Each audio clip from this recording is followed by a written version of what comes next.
Welcome. When we picture a world leader, we usually picture wealth, power, and untouchable authority. But today, we are exploring the life of the late Jose Pepe Mujica. He was the 40th president of Uruguay, also known globally as the world's poorest president.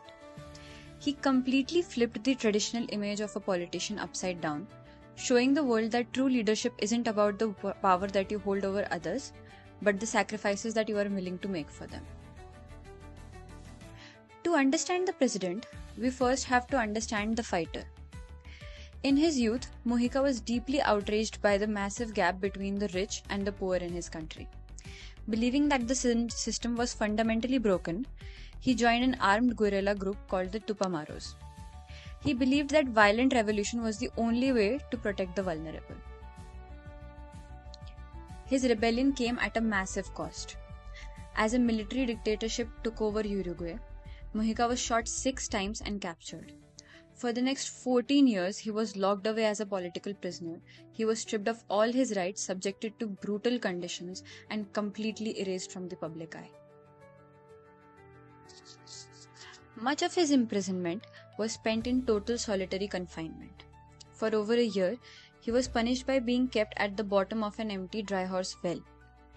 He was driven so close to madness that he survived by sharing crumbs with the ants and the frogs that fell into his cell.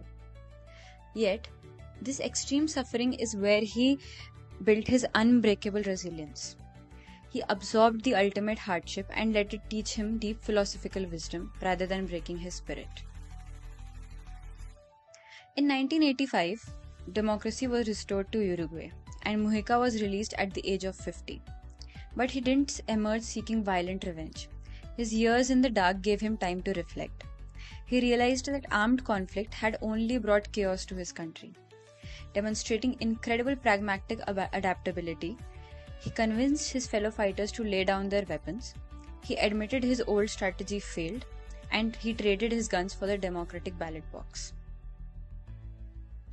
Decades later, his peaceful democratic path led him to the highest office in the land, the presidency in 2010.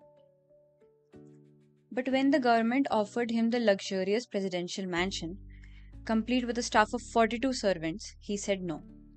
He proved that true leadership does not require the trappings of power, refusing to elevate himself above the citizens he was elected to serve. Instead of the palace, Mujica drove himself right back to his wife's modest, overgrown flower farm on a dirt roadside outside the capital. He lived there for his entire presidency, protected by just 2 officers, surrounded by his cops and accomplished by his famous 3-legged rescue dog. He stayed connected to the earth and his community. It is common for politicians to hide their wealth. Mujica did exact opposite. When he took office, he filled his mandatory wealth declaration. His total net worth was listed at roughly $1,800. The exact value of his only major personal asset is beat-up 1987 Volkswagen Beetle car. By lying his incredibly modest finance were for his world to see, he eliminated any suspicion of corruption. Mujica was entitled a comfortable presidential salary about $12,000 a month, but he argued that since most Uruguayans didn't make that kind of money, neither he should be. Every single month, he donated 90% of his salary to charities, adding single mother and small businesses. He kept only what the average working class citizen earned, firmly holding himself accountable to extract same economic reality as his voters. It is easy for leaders to become insulated from public, but Mujica maintained a radical ground-level empathy. Once a young factory worker was hitchhiking on a hot highway, dozens of cars passed him until a small blue car pulled over. The worker was stunned to find the president of the country behind the wheel. Mujica never considered himself too important to help a single person in a small, everyday life. While his personal life was simple, his ambition for his country were massive. When he took office, Uruguay was highly dependent on imported oil. Displaying true visionary leadership, Mujica looked decades ahead beyond the next election cycle. He started an aggressive green energy revolution, heavily incentivizing wind and solar energy to secure his nation's independence in energy. The result of his foresight was staggering because of the policies set into motion during his era.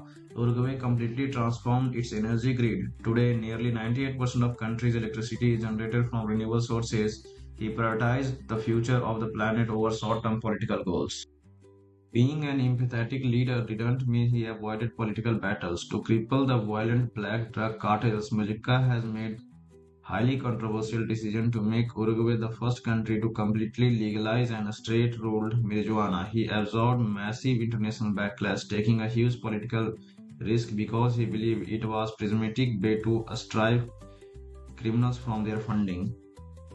On May 13, 2025, Jose Pepe Mujica passed away at age of 89. True to form, his final days where he spent exactly where he wanted to be, on his farm working the dirt. He has requested to be buried under the tree he had planted on his property. When he died, the nation didn't just lose a former president, they lost grandfather and philosopher too.